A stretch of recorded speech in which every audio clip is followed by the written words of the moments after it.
Hi అండి. తెలుగు కథల ప్రపంచంకు స్వాగతం. ఇవాళ యుద్ధం అనే మరో కథను వినేద్దామండి. పూర్వం రత్నగిరి రాజ్యాన్ని వీరసేనుడు అనే రాజు పరిపాలించేవాడు. అతడు ఎప్పుడూ ఇరుగు పొరుగు రాజ్యాల మీద యుద్ధం ప్రకటిస్తూ ఉండేవాడు.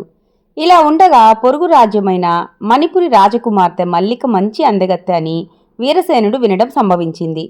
వెంటనే వీరసేనుడు మల్లికను తనకు ఇచ్చి వివాహం జరిపించమని మణిపురి రాజుకు రాయబారం పంపాడు. మణిపురి రాజు వీరసేనుడి కోరికను తిరస్కరించాడు. దాంతో ఇరువురి మధ్య ద్వేషం రగులుకున్నది. ముందు వెనుకలు ఆలోచించకుండా వీరసేనుడు మణిపురి మీద యుద్ధం ప్రకటించాడు. మణిపురి రాజు వీరసేనుడు ఇలాంటిదేదో చేస్తాడని ముందే ఊహించి తగిన జాగ్రత్తలో ఉన్నాడు. అందువల్ల గెలుపు అతడినే వర్ణించింది. వీరసేనుడు ఖైదీగా బంధింపబడ్డాడు. పరిస్థితి ఈ విధంగా మారుతుందని వీరసేనుడు ఊహించనైనా లేదు. ఎందుకంటే రత్నగిరి సైన్యం మణిపురి సైన్యానికి రెండింతలు ఉంది. అయినా తనకు అపజయం ఎలా ఎదురైందో వీరసేనుడికి అర్థం కాలేదు. చివరికి అతడికి తన సైన్యాలు ఉత్సాహంతో యుద్ధం చేయలేదని, ప్రజలు యుద్ధం పట్ల నిర్లిప్త భావం చూపారని తెలిసింది. చేసేది లేక వీరసేనుడు ప్రతి ఏడు కప్పం కట్టే షరతు మీద తన రాజ్యాన్ని మణిపురి రాజు నుంచి తిరిగి పొందాడు. వరుసగా 2 ఏళ్లు వీరసేనుడి నుంచి కప్పం తీసుకున్న మణిపురి రాజు 3వ ఏడు కప్పాన్ని మునుపటి కంటే 4 ఇంతలు పెంచాడు. దాంతో వీరసేనుడికి కొత్త సమస్య ఎదురైంది. అదనంగా అంత మొత్తాన్ని కప్పం కింద చెల్లించాలంటే దాన్ని భరించేందుకు ప్రజల మీద కొత్త పన్నులు వేయక తప్పలేదు. ఇది జరిగిన కొద్ది రోజుల్లోనే మంత్రి రాజుని కలుసుకొని, ప్రభు, మణిపురి రాజు చేస్తున్నది మంచి పనిగా అనిపించటం లేదు అన్నాడు. నాకు న్యాయమని అనిపించటం లేదు. అయినా మనం చేయగలిగింది ఏముంది అన్నాడు వీరసేనుడు చిరాగ్గా. ఎదురు తిరిగి యుద్ధానికి సిద్ధపడదాం ప్రభు అన్నాడు మంత్రి. ఒకసారి మన సైన్యాల ప్రతిభా యుద్ధం ద్వారా తెలిసింది కదా, మళ్లీ యుద్ధానికి సిద్ధపడటమా అని అడిగాడు వీరసేనుడు ఉక్రోషంగా. అందుకు మంత్రి, ప్రభు, మనం సైన్యాల పరాక్రమం మీద నాకు నమ్మకం ఉంది. బానిసత్వం నుండి విముక్తి పొందాలని ఎవరికి ఉండదు చెప్పండి. మీరిక పెద్దగా ఆలోచించిన అవసరం లేదు అన్నాడు ధీమాగా. వీరసేనుడు వెంటనే బదులు చెప్పలేకపోయాడు. అయినా చివరికి ఎలాగో రాజుని యుద్ధానికి ఒప్పించాడు మంత్రి. మణిపురి సైన్యానికి రత్నగిరి సైనికులకు ఈసారి యుద్ధం భీషణంగా జరిగింది.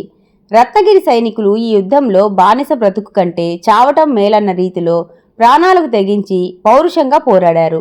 దాంతో గెలుపు వీరసేనుడిని వరించింది. యుద్ధంలో గెలుపు కంటే తన సైనికుల ధైర్య సాహసాలు, ప్రజల యుద్ధాశక్తి వీరసేనుడికి ఆశ్చర్యాన్ని, ఆనందాన్ని కలిగించాయి. ఈ సాహసం ముందుకు ఎందుకు చూపలేదు అని అర్థం కాలేదు.